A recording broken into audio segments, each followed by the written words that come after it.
சமையலை முடிச்சு சாமானை தேய்ச்சி திரும்பி பார்த்தா சீக்கிரம் முடிச்சிட்டோமேன்னு யோசிச்சா பிரேக்ஃபாஸ்ட்னு ஒரு விஷயத்தையே மறந்தாச்சு. டக்கு புக்கு 4 முட்டையை உடைச்சு அது தலையில் ஸ்பைசஸை போட்டு கையால் அடித்தா நேரமாகும்னு மிஷினில் ஒரு டுரை விட்டு பேனை கரெக்டாக ஹீட் பண்ணி அதில் 2 டேபிள் ஸ்பூன் ஆயிலை விடணும். Because only then it will become nonstick ever silver pan.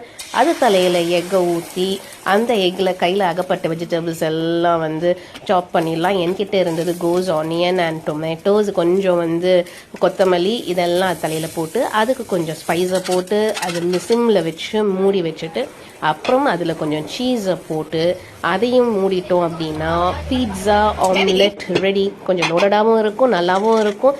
அதை நல்லா கட் பண்ணி 2 பீஸ் என் டாட்டருக்கு, 2 பீஸ் என் ஹஸ்பண்டுக்கு, வழக்கம் போல் எனக்கு ரேஷன் கூட இல்லை, இருந்தாலும் பார்க்குறதுக்கு எம்மியாக இருக்கா.